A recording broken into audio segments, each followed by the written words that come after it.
संबलपुर नाम के शहर में एक लड़का रहता था।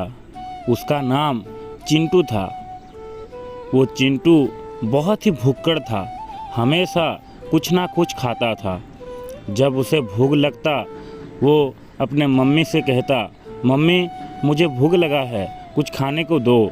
उसकी मम्मी तंग होकर बोलती थी, तू अगर ऐसे खाएगा तो तुझे जितना भी खाना दिया जाए तो सब खा जाएगा। कभी अपने सेहत पर भी ध्यान दिया कर, कुछ काम धाम करा कर। ऐसे खाएगा तो अपने ज़िंदगी में जिएगा कैसे? तेरा तो शादी का उम्र भी हो गया है, इसलिए कुछ काम धाम कर, वरना तुझे कोई लड़की नहीं देगा। ये बात सुनकर चिंटू बहुत गुस्सा हो गया और अपने मम्मी से कहा, मैं जब भी खाने को कुछ मांगता हूँ तुम ऐसे बातें मुझे सुनाते रहते हो। मैं आज से ये घर में नहीं रहने वाला, मैं आज से ये घर छोड़कर जा रहा हूँ।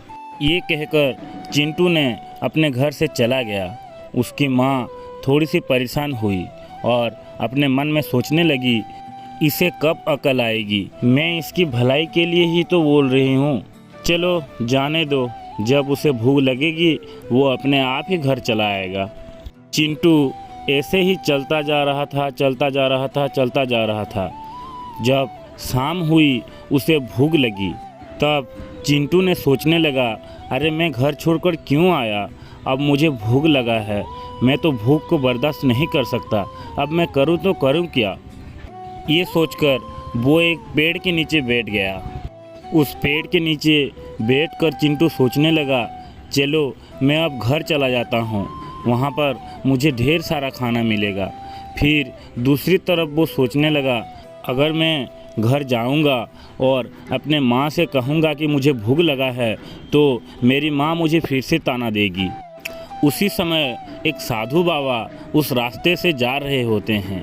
इस बच्चे को देखकर साधु बाबा रुक जाते हैं और पूछते हैं, बेटा तुम यहाँ पर क्यों बैठे हो?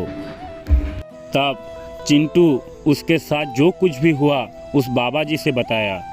तब बाबा जी ने कहा, ठीक है बेटा, चलो इस पास में मेरा एक कुटीर है, वहाँ पर जाकर रहते हैं। तब चिंटू ने कहा, बाबा जी मुझे तो कुछ काम करना नहीं आता, तो आप मुझे क्यों रखेंगे? अगर मैं आपके कुछ काम के लायक नहीं हुआ तो आपके घर में भी मैं खाना खाऊंगा और सोऊंगा।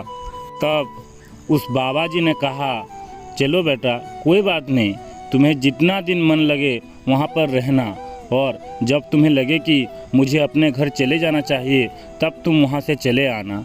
ये कहकर चिंटू और उस बाबा जी ने उसके घर चले गए। बाबा जी के कुटीर के पास में ही एक छोटा सा गांव था। उस गांव में इस बाबा जी को बहुत लोग मानते थे। लोग अपने दुख दर्द लेकर के इस बाबा जी के पास आते थे और इस बाबा जी लोगों के दुख दर्द ठीक कर देते थे। सुबह हुई तो गांव के लोग जिनके पास परेशानियां थी, सब परेशानियां लेकर के इस बाबा जी के पास आए। चिंटू बैठ कर के सब कुछ देख रहा होता है। देखता है कि लोगों के पास कितने सारे परेशानियां हैं।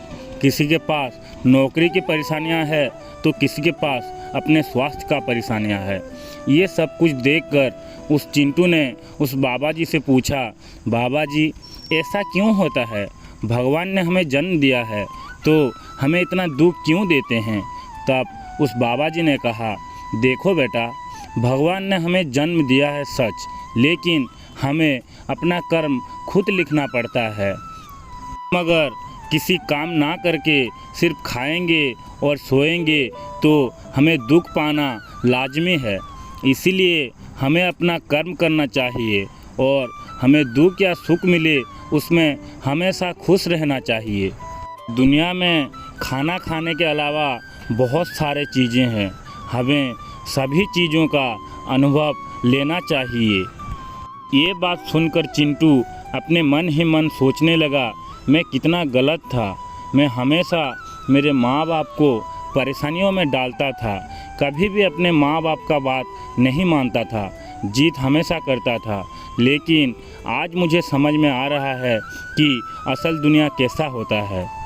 इधर उसकी माँ बहुत चिंतित थी। वो सोचती थी मेरा बेटा तो कभी भी एक दिन के लिए भी कहीं नहीं जाता था, लेकिन आज महीना हो गया, वो कहाँ चला गया। मैंने क्या उसे इतना डांट लिया जो हमें छोड़कर वो चला गया। ऐसे सोचकर वो बहुत चिंतित थी। तभी उसके पास चिंटू पहुंचा और उसके माँ को गले लगा लिया और कहा, मुझे माफ़ कर दो माँ, मैंने आपकी बात कभी नहीं मानी, लेकिन मुझे अब समझ में आ गया है कि दुनिया में सिर्फ खाने की चीज़ नहीं है, उसके अलावा भी बहुत सारी चीज़ है। इसीलिए मैं आज से आपको वचन देता हूँ, मैं अपना कर्म खुद करूँगा और बाकी सब चीज़ें भगवान के ऊपर छोड़ दूँगा। ये बात सुनकर उसकी माँ बहुत खुश होती है और अपने बेटे से गले लग जाती है। इसलिए दोस्तों, अपने माँ बाप की बात मान लिया करो, क्योंकि वे हमारे अच्छे के लिए ही सोचते हैं, कभी भी बुरा के लिए नहीं सोचते हैं। वे खुद दुख पाके हमें सुख देते हैं। इसलिए माँ बाप से बढ़कर इस दुनिया में कोई नहीं। अपना कर्म कीजिए और बाकी सब कुछ भगवान के ऊपर छोड़ दीजिए। देखना आप हमेशा सफल